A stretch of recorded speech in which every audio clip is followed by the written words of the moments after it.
Bienvenidos a este video tutorial acerca de análisis de riesgos.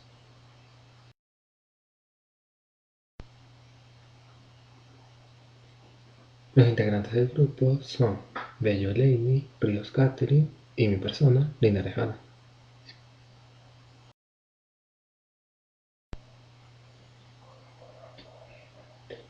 Los temas que vamos a tratar en este video son los siguientes. En primer lugar, vamos a hablar acerca de nuestro sistema de proyecto Carolyn System. Luego vamos a analizar los resultados de la aplicación del PERCPM. Vamos a definir los conceptos básicos de riesgos. Vamos a definir los riesgos que pueden ocurrir a lo largo del desarrollo de nuestro proyecto y estudiar el impacto económico que estos pudiesen presentar. Un concepto de matriz de riesgos. Vamos a construir una matriz de riesgos para este proyecto que a su vez va a generar un plan de acción y un plan de seguimiento. Y por último, conclusiones y recomendaciones. El sistema Carolyn System, elaborado por nosotros mismos, está siendo optimizado para dar solución a la problemática en cuanto al tratamiento de información que presenta la empresa. Es un sistema que se encarga de todo lo relacionado con la gestión de servicios de la compañía. Por otro lado, la comunidad tendrá un usuario administrador y varios administradores que podrán estar al tanto de todos los procesos realizados a través del sistema, además de que podrán procesar solicitudes de servicio, llevar el control de los clientes, empleados, control del inventario de herramientas y de materiales, entre otros. Más adelante les explicaré el diagrama general aplicándole el PERCPM al sistema, pero para ello debemos conocer qué es PERCPM.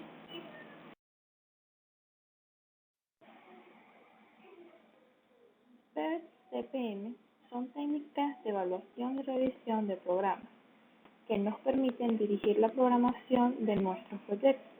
Exponen la ruta crítica, las cuales son actividades que limitan la duración del proyecto. En otras palabras, para lograr que el proyecto se realice rápido, las actividades de la ruta crítica deben realizarse pronto. El PERCPM está compuesta por nodos, actividad real y actividad ficticia. Los nodos son puntos de unión de las ramas que presenta el momento en que comienza o termina una actividad. Actividad real son líneas que unen los nodos, representan las actividades. Actividad ficticia solo muestra relaciones de precedencia.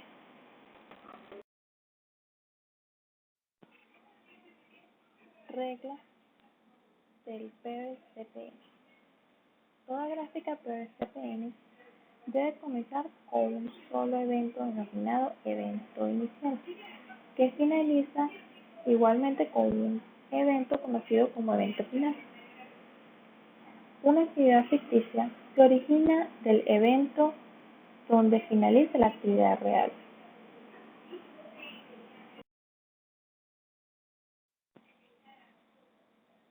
A un evento le pueden llegar infinitas actividades, siempre y cuando no provengan del mismo evento.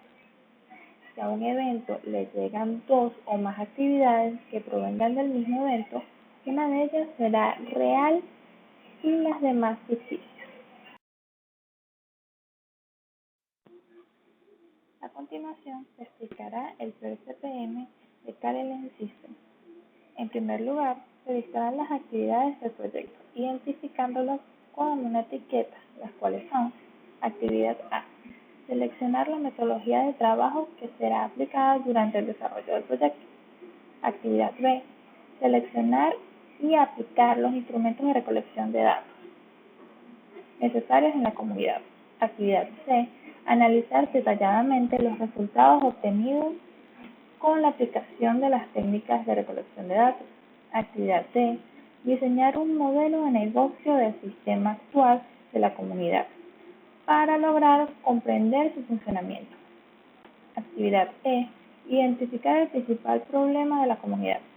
Actividad F, Definir el alcance del proyecto teniendo en cuenta todo lo que se ha definido con relación a la comunidad y su problemática. Actividad G. Definir los requerimientos funcionales y no funcionales del sistema. Actividad H.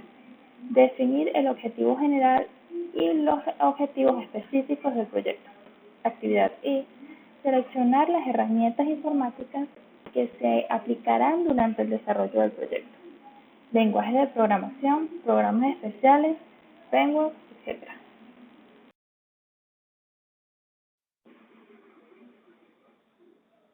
Actividad J. Plantear una solución de software que sea lo más eficaz posible. Actividad K. Definir el sistema en módulos que funcionen en conjunto pero también de forma independiente. Actividad L. Diseñar los diagramas de casos de uso necesarios. Actividad M. Diseñar los diagramas de secuencia necesarios. Actividad N. Diseñar el diagrama de clases. Actividad N. Diseñar el MER, modelo entidad-relación de la base de datos. Actividad O. Desarrollar el script de la base de datos en base a lo que se definió en el MER. Actividad P. Iniciar la optimización de los módulos existentes y funcionales del sistema. Actividad Q. Aplicar una etapa de prueba de desarrollo para identificar y solucionar las posibles fallas. Actividad R. Generar prototipos funcionales del sistema una vez que finalice cada iteración. Actividad S. Desarrollar los nuevos módulos que formarán parte de una nueva versión del sistema.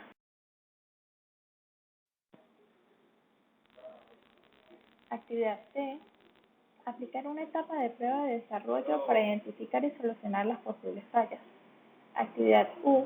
Integrar los nuevos módulos al prototipo funcional más reciente del sistema. Actividad B. Aplicar las pruebas de caja blanca y caja negra finales. Actividad W. Generar el prototipo de software final que será presentado y entregado a la comunidad.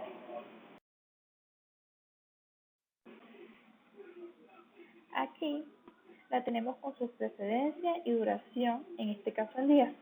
A continuación, el diagrama.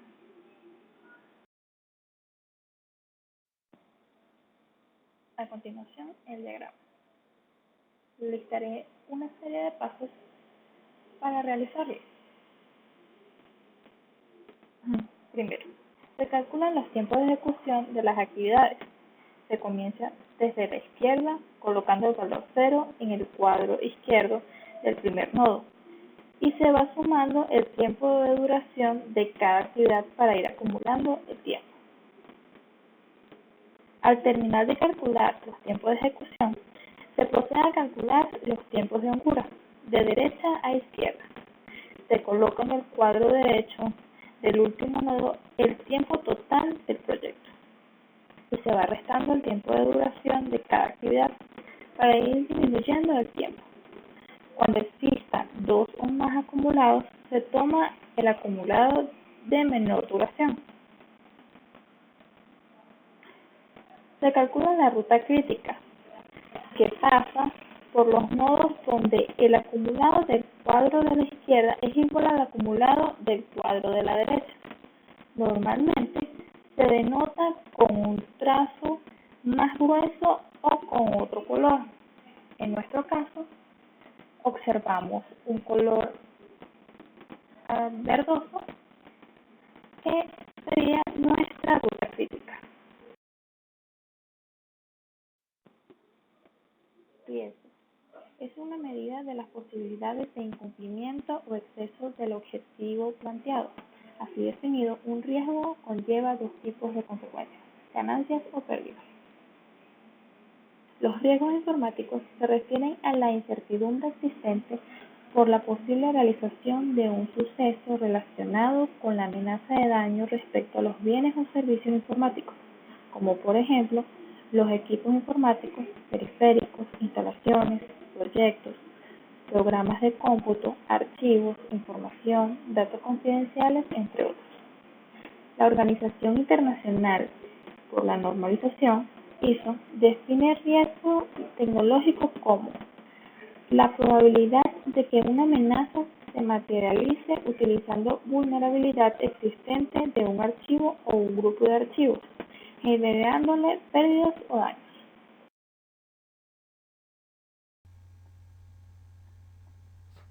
Buenas, mi nombre es Catherine Ríos y yo les voy a hablar acerca de las causas de los riesgos. Los riesgos pueden generarse por causas internas o por causas externas. Las causas internas son aquellas que se producen directamente por la influencia de la persona que desarrolla, en nuestro caso, el software, y estas causas pueden ser identificadas, minimizadas y analizadas de manera sencilla.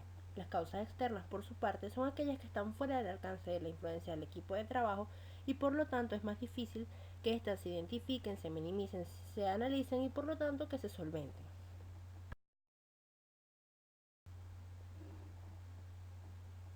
Ahora bien, para llevar a cabo el análisis de riesgo es importante saber que en nuestra área, en el área de informática, se pueden analizar de dos maneras, de manera cuantitativa o de manera cualitativa. Cuando hablamos de un análisis de riesgo de manera cuantitativa, se habla de aquel análisis que busca el impacto de probabilidad de ocurrencia de estos riesgos y usa métodos de calificación elaborados como por ejemplo el método Delphi, el método de árbol, el análisis de sensibilidad, la simulación de Monte Carlo. En general, son métodos que generan resultados a través de cálculos y resultados más que todo relacionados con el costo. Ahora bien, si hablamos de análisis cualitativo, se habla del impacto y de la probabilidad de ocurrencia de los riesgos identificados utilizando una calificación apreciativa general, es decir, que se valoran los riesgos.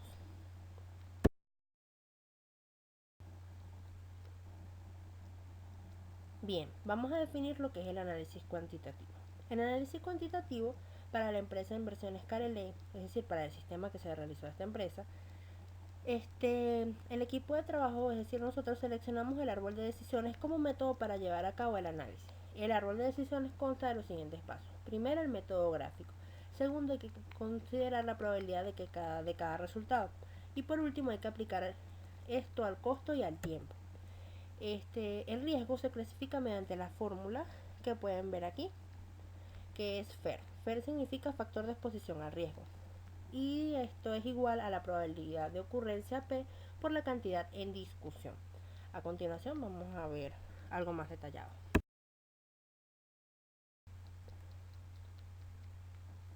Acá estamos planteando un problema en el que se asume que el costo del sistema gestor de servicio para la compañía Inversiones Careley, compañía anónima, es de 120.000 bolívares aproximadamente, con un cronograma exigente cuya posibilidad de cumplimiento real se estima en un 0.8, es decir, un 80%. Si el sistema, por ejemplo, no se entrega a tiempo, también se asume que se tiene entonces un cronograma holgado y en caso de usarlo se deberá pagar una multa o digamos un descuento al cliente de 20.000 bolívares. La probabilidad de cumplimiento de este cronograma holgado es de 0.3 o 30%. De acuerdo con esto, se procede a determinar si se debe tomar el cronograma holgado o el cronograma exigente. Cabe destacar que se dice que se asume y se plantea este problema diciendo que se está asumiendo algo, porque en realidad por realizar un proyecto sociotecnológico no se cobra nada. Este proyecto es para optar por el título de ingenieros en informática. Sin embargo, para efectos de análisis es importante realizarlo, sobre todo para que uno sepa cómo realizarlo digamos que ya cuando uno esté como que dice en el área laboral o cuando vaya a ejercer la carrera. Es por esto que es importante.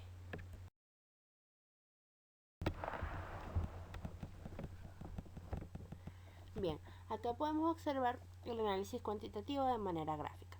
Este es el árbol de decisión o programa de decisión.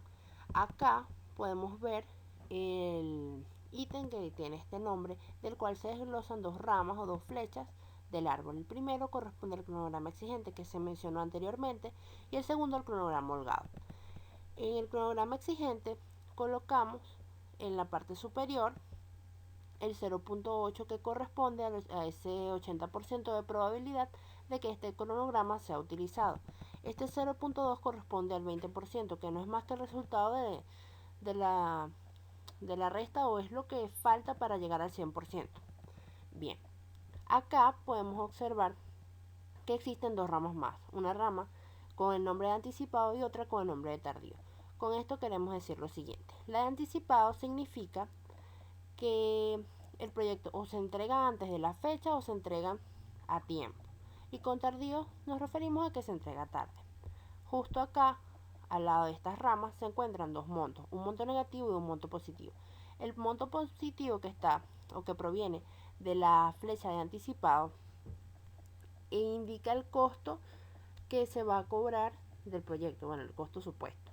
Ahora, la rama tardía indica menos 20.000 bolívares. Esto vendría siendo el monto de la multa o del descuento que se le hará al cliente en caso de que el proyecto se entregue tarde. Luego apreciamos un cuadro con dos montos, 96.000 y menos 4.000.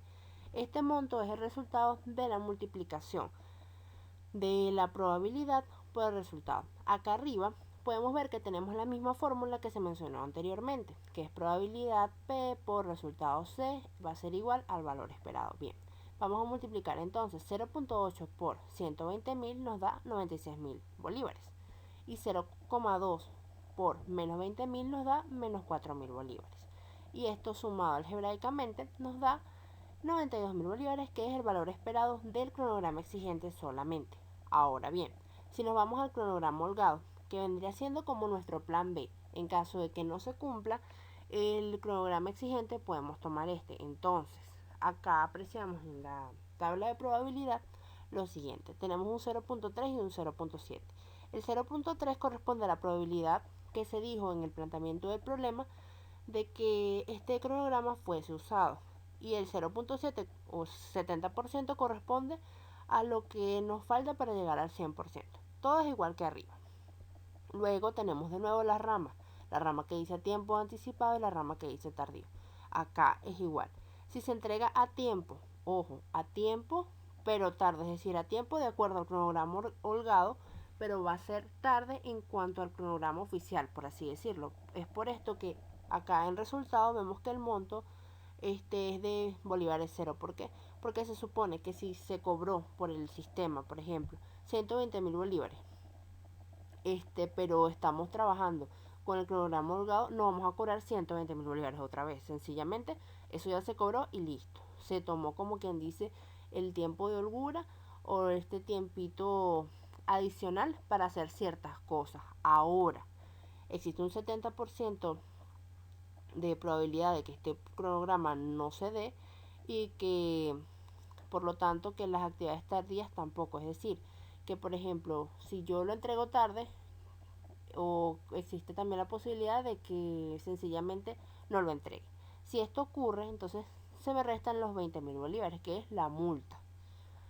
Ahora volvemos al mismo proceso de multiplicación. Vamos a multiplicar la probabilidad por el resultado, es decir, 0.3 por 0, 0, 0.7 por menos 20.000, menos 14.000.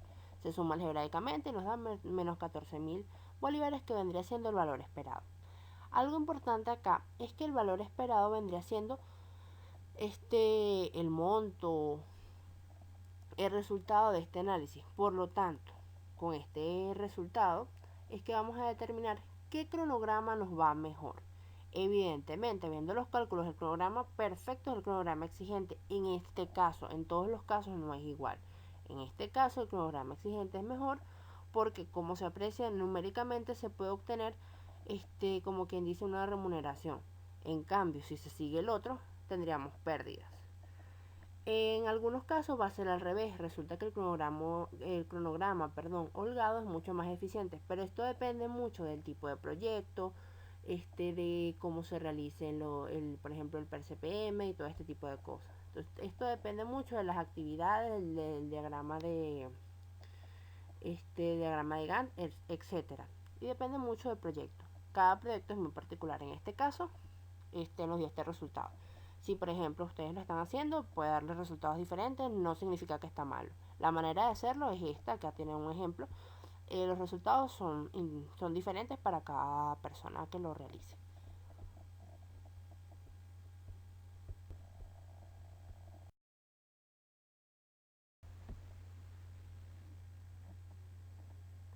Bien, ahora vamos a ver cómo se realiza parte del análisis cualitativo. Lo primero que debemos hacer es hacer una matriz. En esta matriz, o esta tabla, pues, mejor dicho, vamos a colocar la valoración de los riesgos. Muchas personas lo hacen de 1 a 3, otros lo hacen de 1 al 10, nosotros lo hicimos de 1 al 5. Esto es indiferente mientras cada número o cada valor corresponda a una valoración o una posibilidad de riesgo. Por ejemplo, como ven aquí, el número 1 representa que el riesgo es muy remoto, el número 2 que es poco probable, el número 3 que es posible, el 4 que es probable y el 5 que es casi cierto. Otro aspecto importante al realizar esta tabla es que vamos de mayor a menor, siendo el número más alto la probabilidad de ocurrencia más alta, por supuesto, y el número más bajo la más remota. Bien.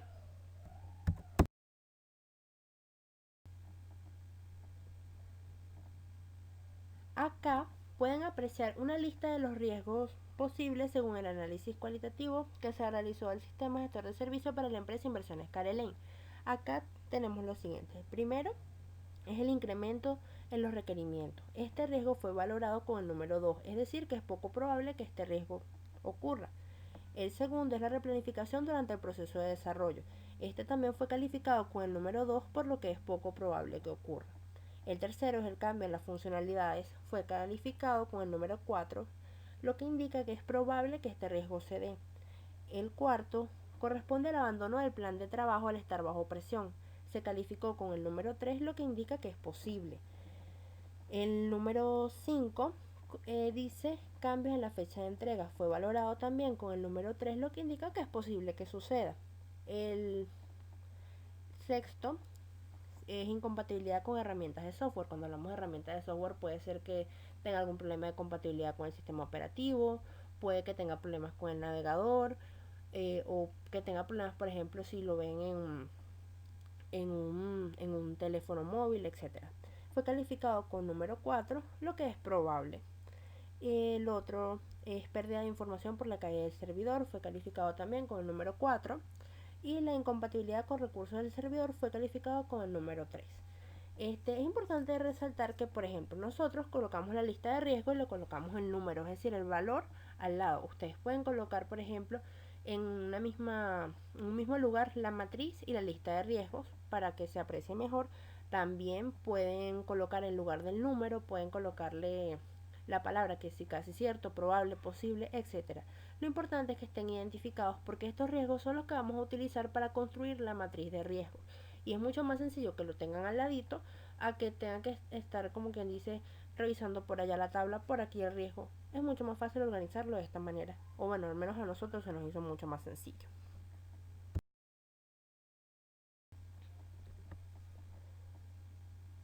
Bien, luego de hacer el análisis cualitativo, vamos a realizar la matriz de riesgo. Entonces ustedes se deben preguntar, ¿qué es una matriz de riesgo? Llevamos rato hablando de esto. Bien. Una matriz de riesgo no es más que una herramienta que permite determinar cuáles son los riesgos relevantes de un proyecto, cuáles son sus controles y cómo lo permiten analizarlo y estudiarlos con el fin de determinar cómo le podemos dar solución a estos riesgos, cómo podemos evitar que se den, cómo podemos cambiar, como quien dice, el curso de las cosas. Es por esto que es muy importante, repito, hacer un análisis. Bien, esto es todo por mi parte. Ahora le corresponde hablar a mi compañero Alan.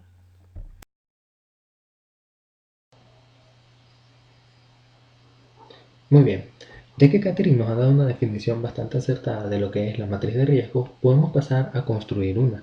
Para ello debemos tener en consideración diversos componentes. El principal es la definición de los riesgos que pueden producirse a lo largo del desarrollo de nuestro sistema. Esto ya lo hicimos en pasos anteriores, pueden volver en el video para si desean recordarlo. Una vez que los tengamos definidos, vamos a proceder a aplicar una fórmula matemática muy sencilla, que se conoce como fórmula de riesgos, en donde el riesgo va a ser igual a PA por MD. ¿Pero qué es PA y qué es MD? PA es la probabilidad de amenaza y MD es la magnitud del daño. Entonces, la probabilidad de amenaza se refiere a la probabilidad de que un riesgo realmente ocurra en nuestro proyecto y la magnitud de daño se refiere a la magnitud, valga la redundancia, de daño que causaría este riesgo en nuestro proyecto si llega. Antes de continuar, quiero resaltar que existen muchas formas de realizar una matriz de riesgos. Nosotros estudiamos varias y esta fue la que nos pareció más adecuada para nuestra situación. Sin embargo, ustedes son libres de seleccionar la que crean es más adecuada a las características de su proyecto. Bien, volviendo al tema, entonces los valores de PA y de MD van a ser asignados por los miembros del grupo o por los analistas de proyecto. Para ello se debe tener en cuenta una escala numérica desde el 1 al 4, en donde el 1 representa el valor más bajo y 4 el nivel más alto, tanto de la probabilidad de amenaza como de la magnitud de daño.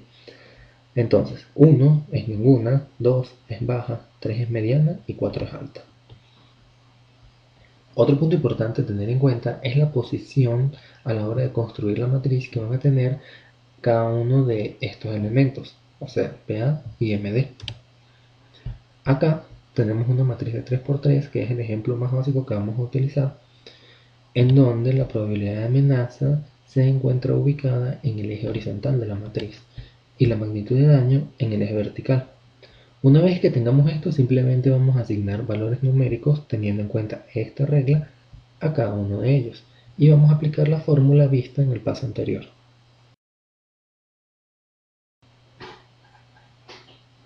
Bien, una vez aplicada la fórmula vamos a avanzar al siguiente paso, que es la categorización por colores de los resultados obtenidos tras la aplicación de la fórmula.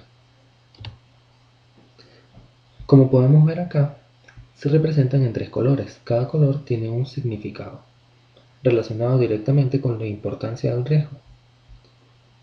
Si el resultado se ubica entre 0 y 6, se va a categorizar de color verde porque es considerado bajo riesgo. Si está entre 7 y 9, de color amarillo porque es medio riesgo. Y si está entre 10 y 16, de color rojo porque es de alto riesgo. Y estos son a los que debemos prestar más atención a la hora de desarrollar o de diseñar nuestro plan de seguimiento y nuestro plan de acción.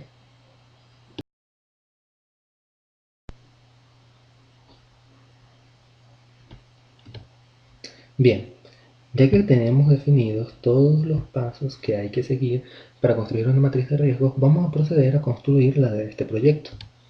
Lo primero que tenemos es la lista de riesgos, en donde están los 8 riesgos que hemos definido en pasos anteriores, como incremento de requerimientos, replanificación durante el proceso de desarrollo, cambio de funcionalidades, etc.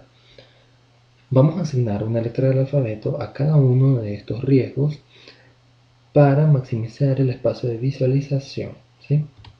Simplemente por eso. Bien, asignamos una letra de la A a la H porque son 8 riesgos.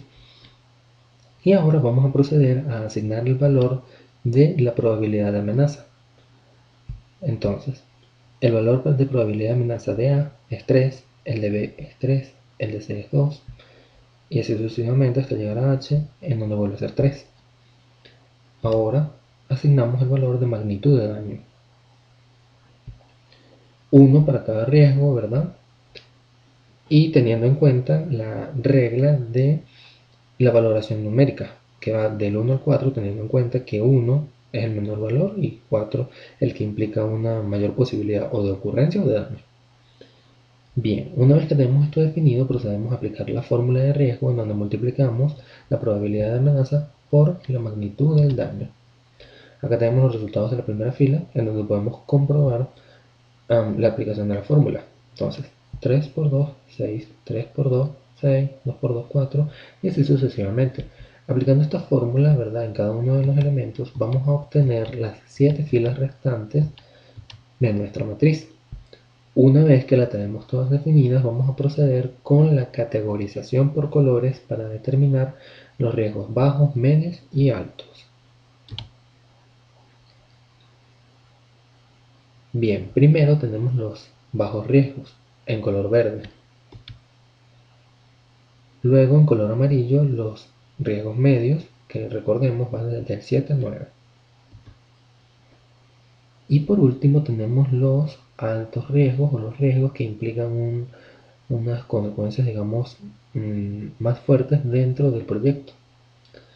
Bien, una vez que tenemos todo esto así, vamos a determinar cuáles son los verdaderos riesgos. Digo verdaderos porque hay algunas bibliografías que sitúan que dentro de una matriz de riesgos existen algunos riesgos falsos. Se les denomina riesgos falsos porque son simplemente posiciones o elementos dentro de la matriz que no guardan una relación coherente entre sí. Entonces, lo más aconsejable en este caso es posicionarnos para saber el valor real de un riesgo. Bueno, nos posicionamos en el elemento de la matriz que tenga el mismo número de columna y de fila, por lo menos. Para el riesgo B, como es el segundo, tenemos que posicionarnos en la fila 2, columna 2. Y acá vemos que es de bajo riesgo, porque da 6. Sin embargo, como es de bajo riesgo, en este momento no nos es muy importante buscar este, sino lo más importante es buscar los riesgos altos para poder diseñar tanto un plan de seguimiento como un plan de acción. El primero de ellos se localiza en la posición 5.5 y es el riesgo de abandono del plan de trabajo al estar bajo presión. El siguiente se localiza en la posición 6.6, que es incompatibilidad con las herramientas de software. El siguiente se posiciona en la posición 7.7 y este es pérdida de información si se cae el servidor en el que se aloja el sistema. Como podemos ver, es bastante acertada, ¿verdad? La indicación que dan acá en cuanto a un valor numérico de los riesgos, con lo que podemos nosotros ya determinar que sería la magnitud de daño que puede causar este riesgo dentro de nuestro sistema, ¿verdad? Bien.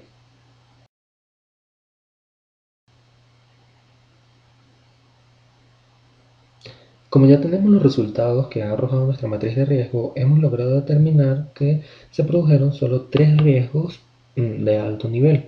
Y bueno, también hay algunos que están en el nivel intermedio a los que podríamos prestar atención. Sin embargo, recordemos que nuestra prioridad son los de alto nivel.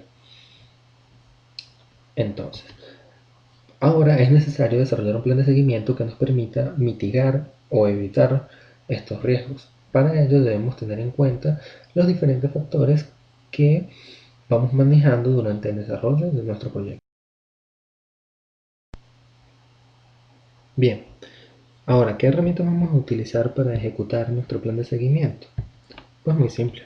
Vamos a utilizar el PERCPM, el diagrama de Gantt y nuestro enfoque metodológico. Vamos a hablar específicamente acerca de la metodología XP porque a pesar de que estamos utilizando también la OWS, nosotros decidimos utilizar en cuanto a tiempos, la parte de las iteraciones que nos ofrece la metodología XP. Cada una de estas herramientas nos van a permitir a nosotros controlar los tiempos de desarrollo de las actividades dentro del proyecto, garantizando con ello que podamos cumplir con la fecha final de la entrega y, bueno, minimizando de cierto modo los riesgos que se pueden producir durante el desarrollo. El primero de ellos es el PERCPM, no voy a ahondar mucho en este tema porque ya se explicó al inicio, ¿verdad? Entonces, en este caso simplemente el líder de proyecto debe velar porque las actividades, ¿verdad?, se cumplan en los tiempos máximos y de la forma más óptima posible, garantizando así que durante toda esta ruta crítica, ¿verdad?, como último recurso, pues tengamos al final un producto óptimo, un producto de excelente calidad que entregar a nuestra comunidad o a nuestros clientes en el caso de que estemos trabajando para alguien. El diagrama de Gantt también es un excelente apoyo porque también se encarga de definir los periodos de tiempo para cada una de las actividades. Entonces, nosotros como grupo creemos que una buena práctica a la hora de diseñar el diagrama de Gantt es darle cierta holgura a las actividades, de modo que en caso de que se presente algún retraso por algún motivo externo al proyecto, bueno, podamos contar con esa holgura dentro de la planificación y así no salirnos, ¿verdad?, de lo que sería la fecha final de entrega y lograr, bueno, producto final con la menor cantidad de inconvenientes posibles, ¿no?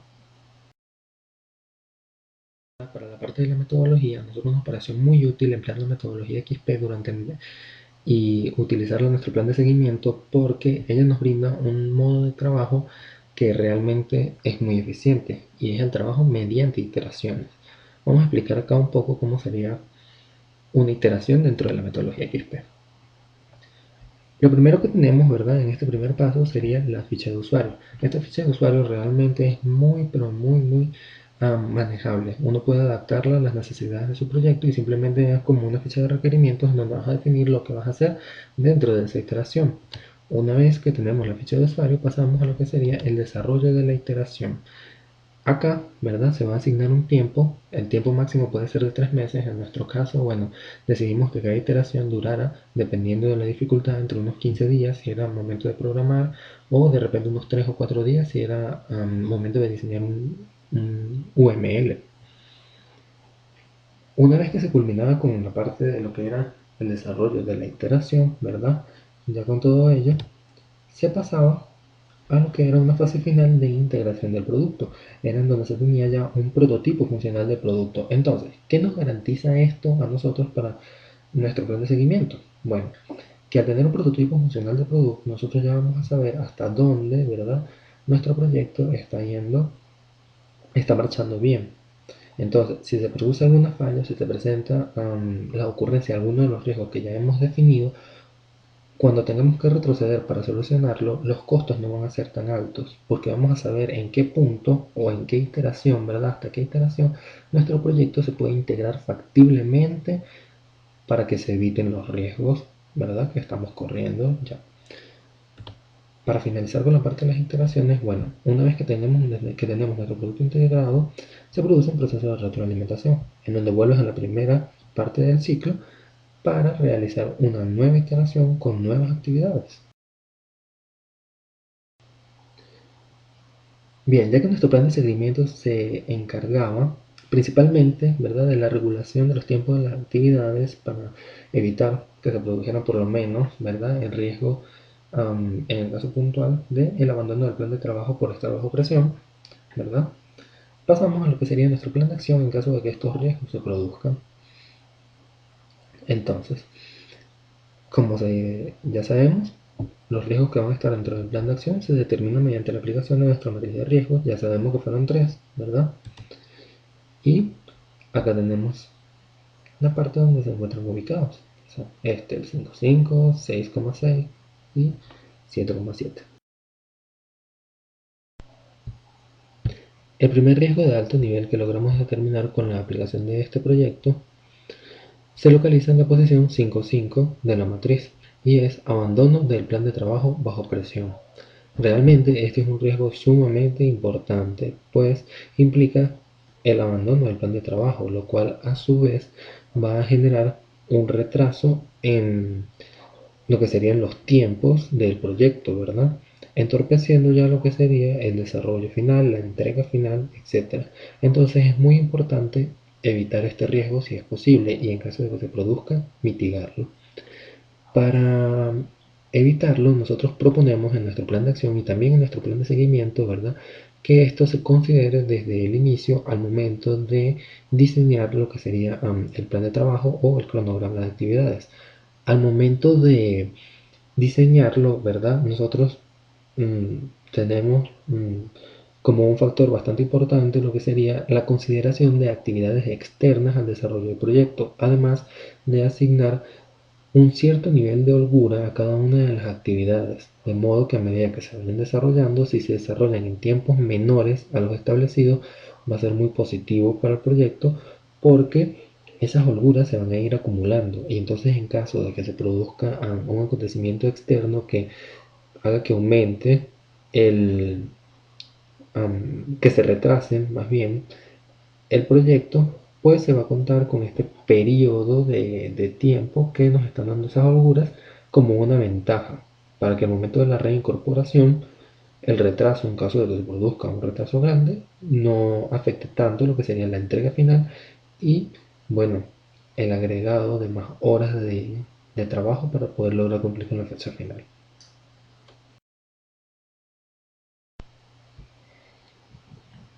Ok. El segundo alto riesgo que se presenta en nuestra materia de riesgos, ¿verdad?, se localiza en la posición 6,6 y es incompatibilidad con herramientas de software. es un riesgo muy importante dentro de nuestro proyecto y dentro de cualquier proyecto que esté generando una herramienta de software, ¿verdad? Porque, por lo menos en nuestro caso, estamos desarrollando un sistema de gestión de servicios que funciona bajo estándares web. Ella nos indica que debemos garantizar que sea compatible con distintos navegadores para que pueda ser accesible por los usuarios. Además, estamos incorporando características de Responsive Design, lo que indica que también debe ser compatible con navegadores móviles.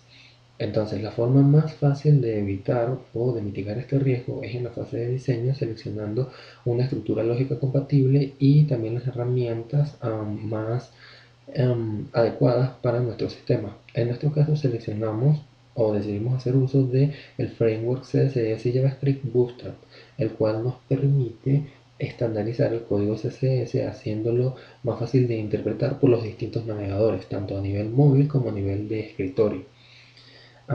Otro punto importante dentro de lo que sería la incompatibilidad con herramientas de software se centra en el servidor, que a pesar de ser una herramienta de hardware, tiene que poseer un software necesario para el funcionamiento del sistema. Por ejemplo, este sistema está funcionando con una base de datos bajo PostgreSQL. Entonces no vamos a ir a alojarlo en un servidor donde solo se estén manejando gestores de base de datos bajo MySQL. O sea, porque obviamente no va a funcionar nuestro sistema. Entonces lo que tenemos que hacer para evitar este riesgo es aún más sencillo. Simplemente debemos estudiar las funcionalidades y las características principales del servidor en donde deseamos alojar nuestra página y comprobar que posee los programas y las características necesarias para que nuestro sistema funcione correctamente.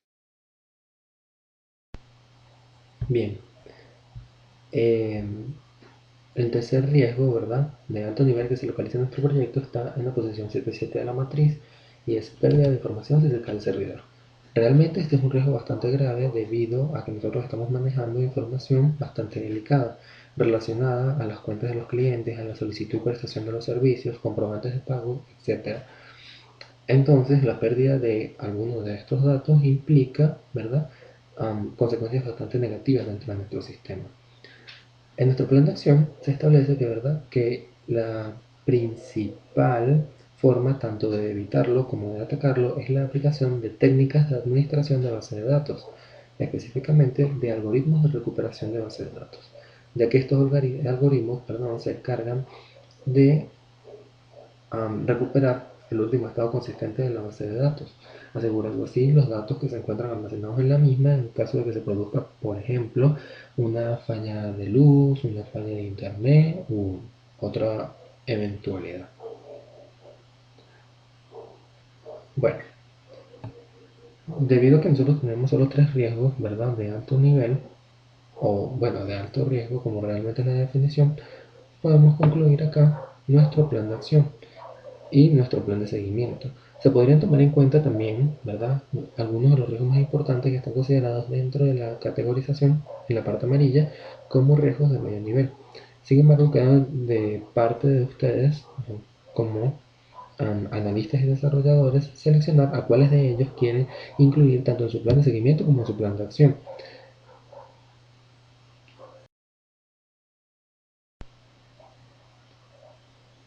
Ya para finalizar, queremos recomendar a todas las personas que realizan proyectos, bien sea dentro del área de la informática o fuera de ella, la aplicación de técnicas de gestión de proyectos, ya que son técnicas muy eficientes que garantizan el desarrollo de la forma más óptima posible de los proyectos.